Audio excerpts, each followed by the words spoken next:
shadow right there. Hello, everybody, and welcome to a brand new episode of Back to Basics, where we are back and also doing basics. I am still Pastor Don, who is trying to fix a minor audio glitch. There we go. That should be better. At least it should if it did what I wanted it to. Audio is working fine. It's just giving me a mono audio instead of the dual audio I want it to. There it is. That's the button. Okay. Too many buttons that still aren't doing what I want them to. Yeah. Anyway, and I'm the irascible Courtney Fraley.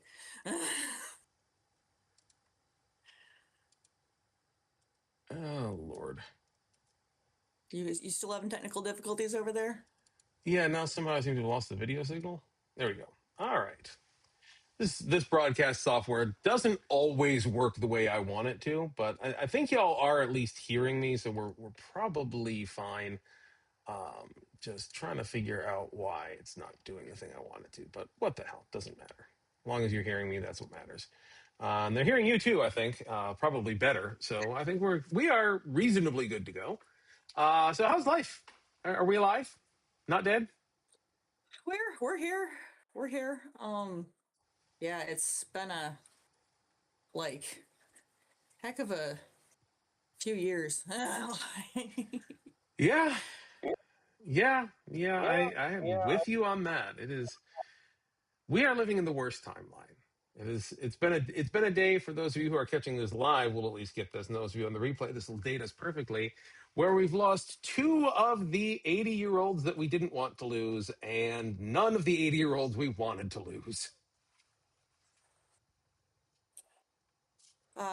Who was the source on the quote? I've never wished for anyone's death, but I have read a few obituaries with a great deal of satisfaction.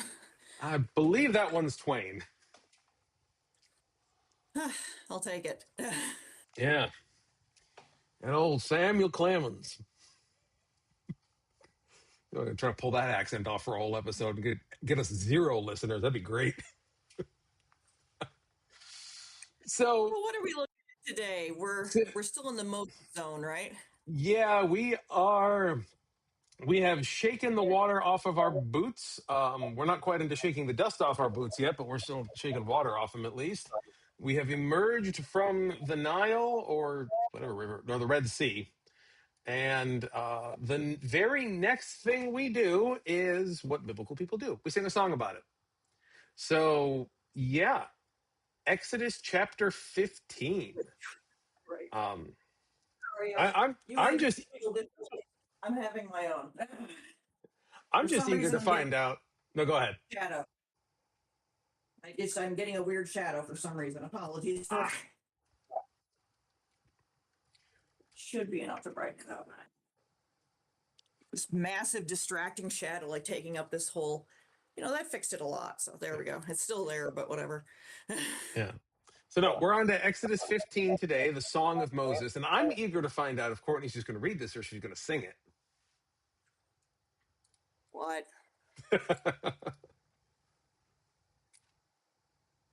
I actually don't know that hymn. That's all right. Of it. I remember singing it in church once as a child and never again.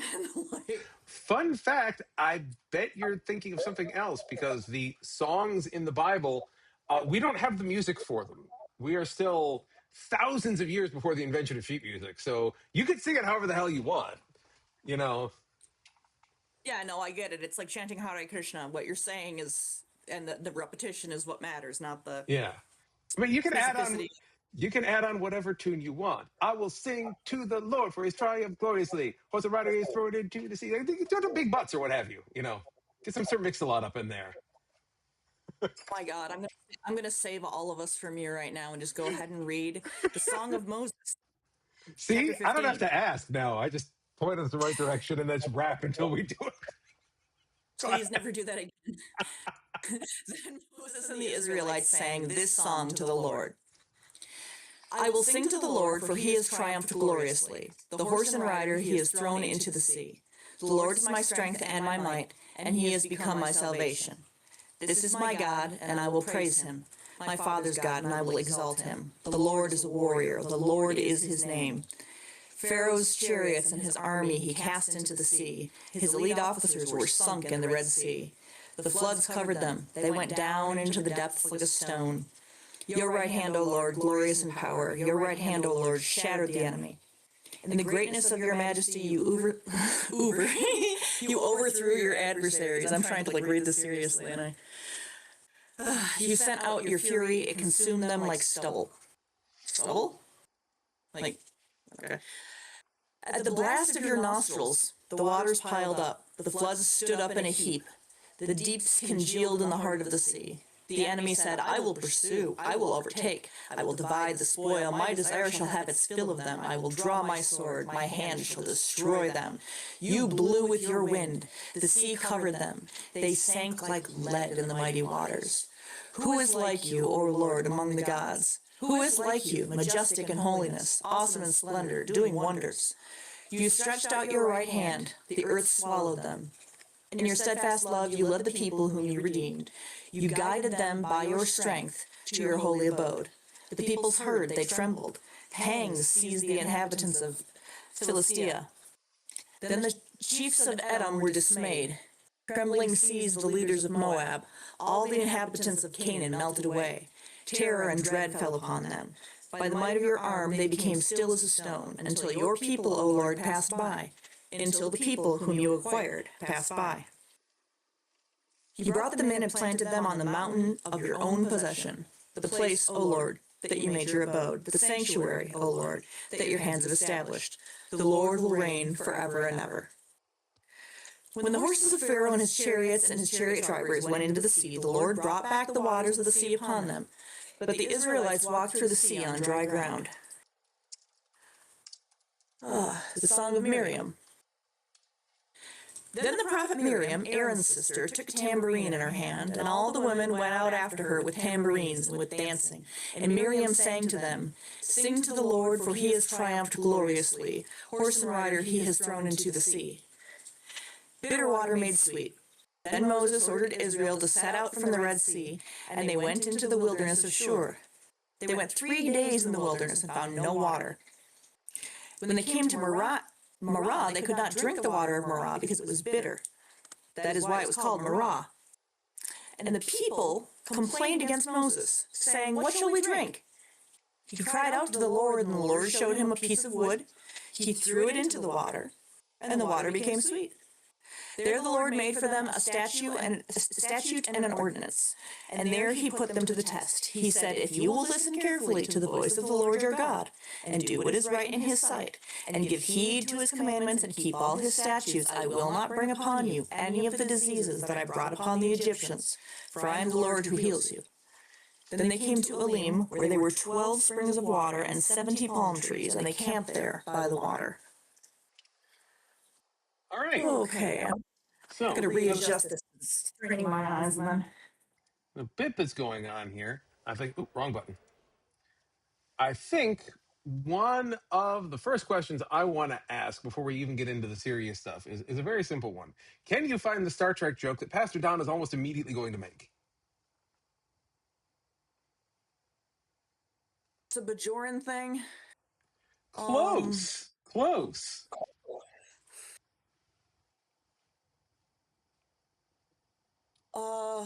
I don't know. Then at the end of their journey, then they came to Elim, where there were 12 springs of water and 70 palm trees, and they camped there by the water in great suspicion, because you should always beware Cardassians bearing gifts.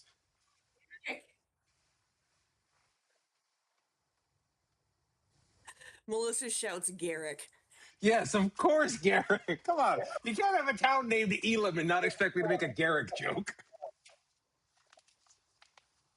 Although Not that deep into DS9 to understand what's happening right now.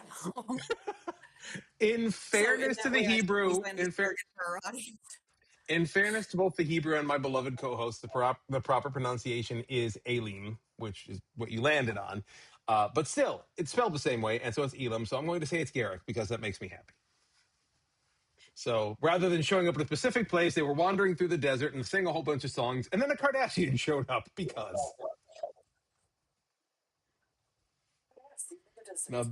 Now that's the time travel episode I wanted to see. Anyway. Good Lord.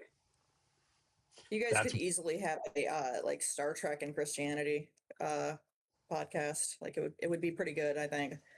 I'm game. Let's go with Space Jesus. Ben Cisco's Space Jesus. Space Jesus versus Karen the Space Pope. Oh, Karen. I was talking about something utterly infuriating to Melissa earlier, and she just gave me my child. Yeah, you ever want to piss off a person using religious language? Just pretend you're Kai Wynn. It'll get the job done every time. I also find it very interesting. Just as a complete side note, if you ever want to do this just to get, I would say Twitter followers, but what are we, Threads, Blue Sky now, stuff like that, um, to just take and just start putting out quotes from Gul Dukat with random capitalization and bullshit, and just at the end put a poll that says, all right, poll, Dukat or Trump, and just see how it goes. Attention, matured workers.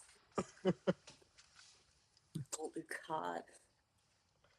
I mean, I'm sorry, 90% of what that Kardashian says could be construed as Trump quotes any day of the week.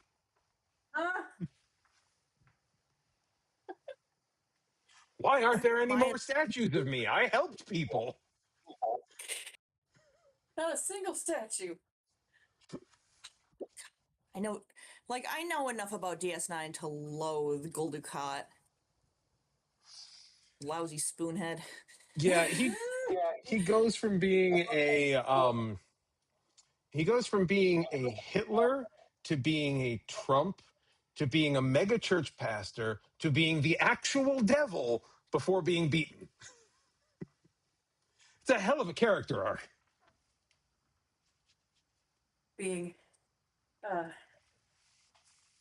toasted like an extra crispy potato chip, like the little burnt one in the bottom of the bag.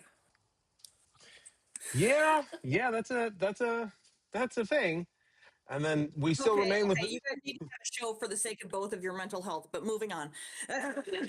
But did the Cisco return? Even Mariner Dax doesn't know. Glory to you and your fandom. Okay. Can we get back to Exodus, please? Okay, fine. I'm having a fun time talking Star Trek with people off screen, but you know what? I'm going to enjoy this anyway. Let's go back to the Bible. Limited time to do this though. People are watching. Theoretically, hopefully, people are watching.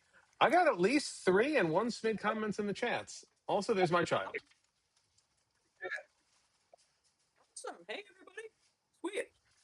Okay. Once it dinged you, it had you like walking up into the ceiling of the bridge. It was kind of cool. Yeah, they really just came down to steal potato chips, but it's nice to see them anyway. All right, so where are we? Yes, chapter 15, which, if you read, I put the same comment in our YouTube description. The main question of chapter 15 is the same question once voiced by Captain Christopher Pike. Why are we singing? As a massive cultural celebration, your entire people basically gathered together, escaping captivity. It's my Yeah, I don't disagree. I have to. Where I run into questions, and this is just me. This is just me, not as a theologian, not as a pastor, but just as someone with a semi-reasonable background in musical theater and performing arts who's executed many a worship service. Moses is known for a great many things. One of which is being a terrible public speaker and known stutterer, and a very quiet, soft-spoken sort of person. A lot of his conversations with Pharaoh were really just him backing up Aaron, who was doing most of the speaking.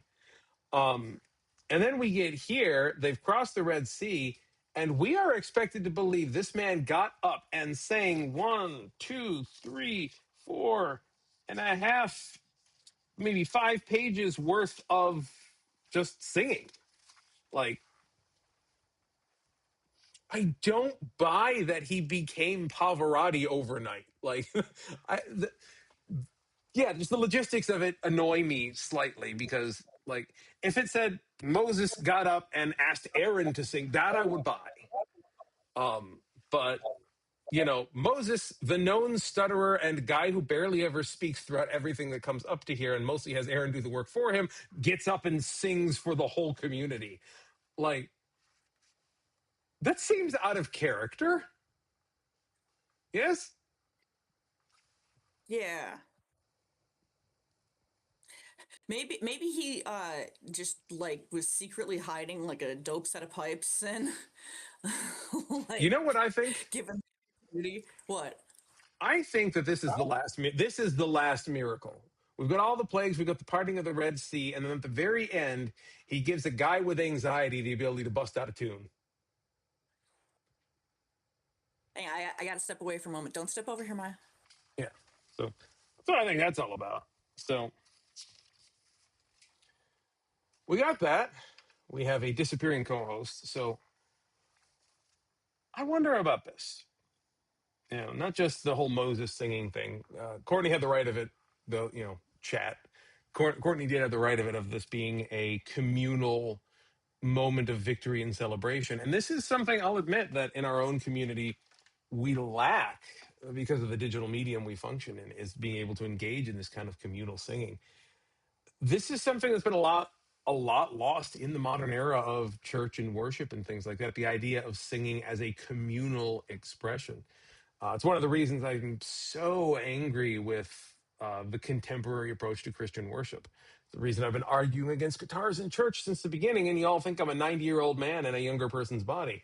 I won't say young person anymore because I sure as hell aren't. But the basic reason behind that is because the move away from hymnature into rock band has moved us from a communal expression of song into a concert expression of song, where we are receiving music rather than participating into it. And so that thing that Courtney started out with, the idea of this as a communal expression of joy over a victory, we just don't do that anymore. And it's a huge loss, I think. Like, I miss communal singing. Like, I got a pretty damn good voice, I tend to think, and I just don't get to use it anymore. But it's like nobody does. We don't sing together. We don't make music together in the way we used to. And, maybe this is a little bit old man yells at cloud, but like, God damn it, give me my organ in my choir. Where is that? You know? You're talking about the intense psychological and religious and like societal power of music and of like singing together with one voice, and I'm sitting over here and I'm going, don't talk about K-pop demon hunters, don't talk about K-pop demon hunters. I still haven't seen it, honestly. I still have not seen it. Yeah, we need to find a way to make that happen. If we could do it like live on stream, it's an hour. It's like an hour and a half. I think we could probably work that out.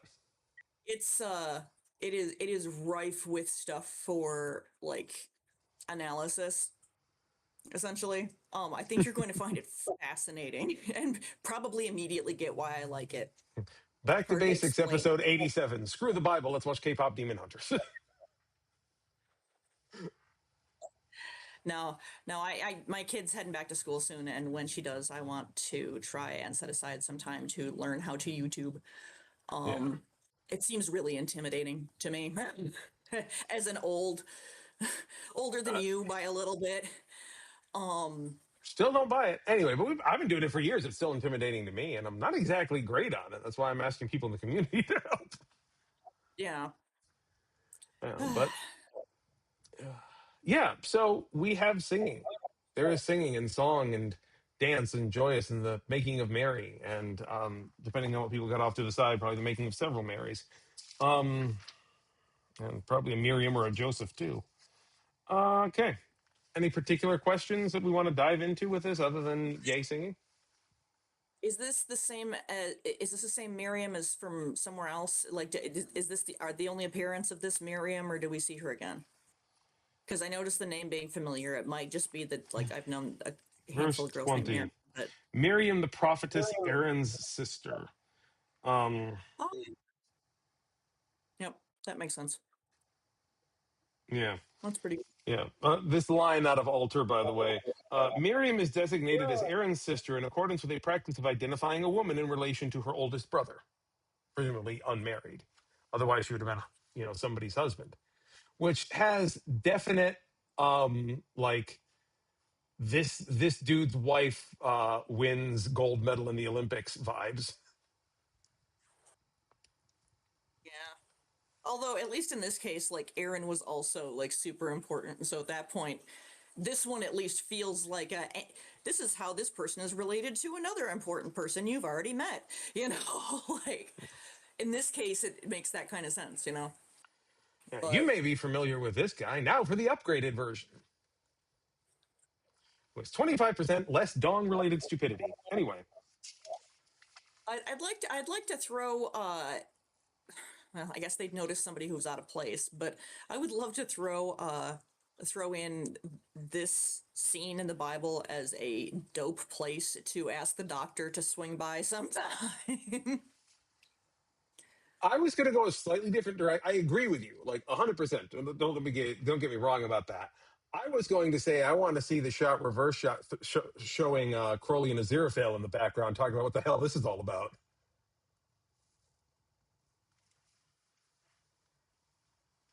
Nice. See, we each went there by a different David Tennant, so I appreciate it. 6 Degrees of David Tennant, 50 Shades of David. No, we don't want to go there. Hey, speak for yourself. Some people do.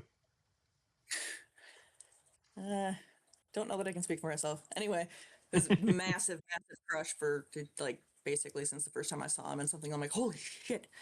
Yeah, one of the side effects of being literally probably the only entirely straight person in our church community is the fact that I also didn't go there. All right, I'm looking for anything else.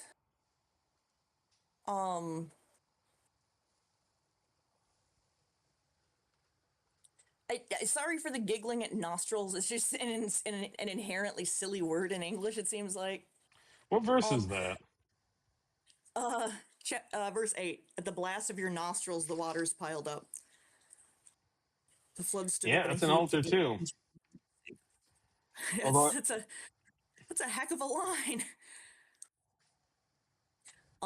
I will read this though. Breath of your nostrils, because in Hebrew poetic idiom, wrath is represented as a kind of fiery emanation from the nostrils. The Hebrew Okay. off thus means both nose and by metonym flaring anger. So the nose is the source of anger in ancient Hebrew. So, A bit like steam coming out of somebody's ears. yeah, so cocaine really is a hell of a drug for the ancient Hebrews. And the other one that threw me for a loop was in the chapter the verse before it. In the greatness of your majesty, you overthrew your adversaries. You sent.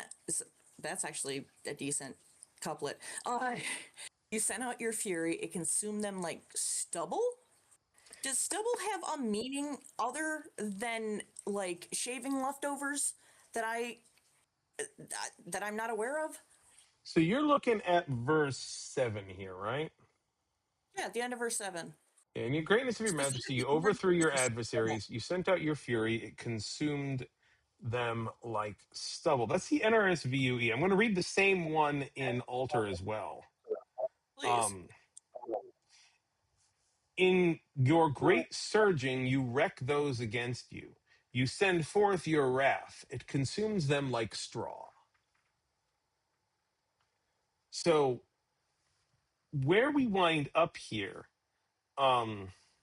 is in verse 5, we have the depths did cover them over, down they went in the deep like a stone. Many translators try to take the word that's used here in the Hebrew and kind of make it mean stubble or rubble or kind of broken up stones because they want to continue the stone analogy, and it's kind of unclear the way they look at it in the phrasing. But it is meant to be more of a straw simile. So in you know That's in a terrible English, translation, then it would seem like. well, yeah. Well, the thing is in English, particularly some of the older versions of English from which the NRSVUE extends, we tend to try to keep our metaphors and similes kind of on topic, right? Like we don't switch horses mid gift. We don't switch gift horses midstream, right? So Hebrew doesn't necessarily do that because they kind of assume you can keep up. So it's common enough when they get a transition like this if they're using a part of a metaphor imagery that could go either way, translators will often try to keep it with the previous imagery to make it more suitable for English speaking metaphorical sensibilities. But in this case, personally, I disagree. I think the jump is just fine on its own. All right, I've got about 5 Well, minutes before. also stones being swapped out for straw seems like, is that even plausible? Yeah, like honestly, if I read this the way it is, like particularly if we have the fiery wrath aspect as well, I get the image of um How someone being fast covered a pile of well, someone straw will being go up. covered by water while the fiery rage burns all the straw, pushes it into the river, and then it starts to build up like a mound congealed in the heart of the sea. Like that's how the passage plays out to me, and I think that works poetically in English. So point alter -1 point for NRSVUE, I would say.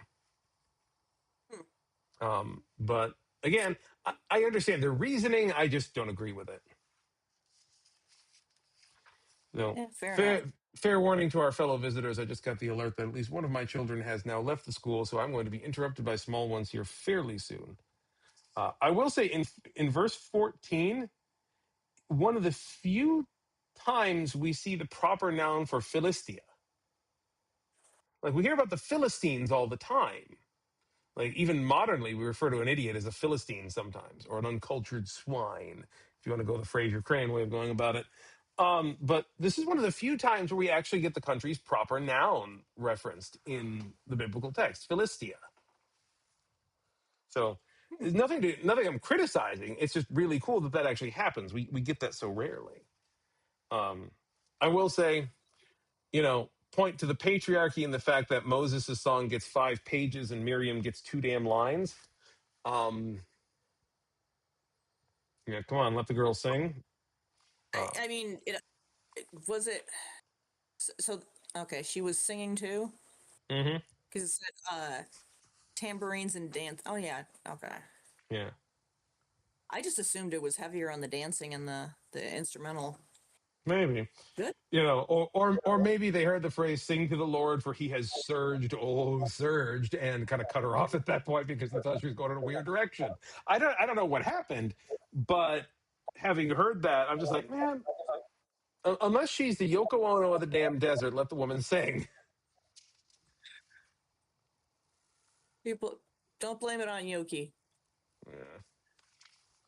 Like I've You always understand. been, I'm not a Beatles fan, and I've always been very forthright about that.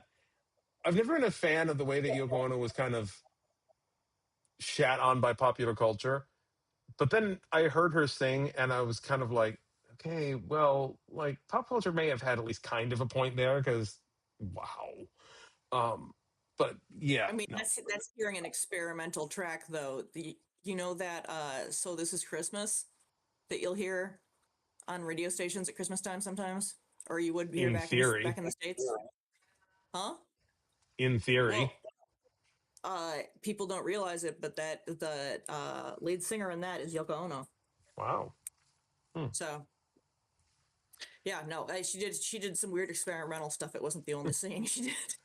Yeah, well, I'm hardly one to crap on that. So I got kids coming in home. So any last minute things? No, I'm good to go. I think we've gone over this as well as a couple of goy can and uh,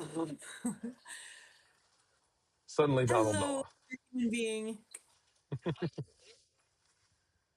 Microphone, earpiece. Hello. Oh, okay, all right. No, let him All right. stay. That's awesome. Question from the chat, by the way, real quick. Why are the Canaanites and the Philistines mentioned in the song? Neighboring countries, like they either have had to deal with them or are going to have to deal with them. And if you remember, on their migration to the whatever the hell sea they wound up crossing, they had to negotiate their way around the lands of the Philistines, and they're pointed directly at the lands of the Canaanites, which are going to, in 40 or 50 years, become up for grabs, let's say. Give me a minute, okay? So what you're saying is there's been trouble in the Levant for a hot minute. Yes, the Hello. Levant hasn't exactly been a trouble-free hotspot for any length of time. Um, yeah, which makes it all the more interesting when you realize that a non-zero percentage of the current Palestinians are of Canaanite descent, which makes the whole conflict over there all the more complicated. No, I'm with Miss Rachel. It's not that complicated. You don't exterminate children. It's I pretty simple. agree. I agree. All right. So, Your dad's mouthy friend is live on YouTube, everybody. exactly. So, any last things before we tidy up?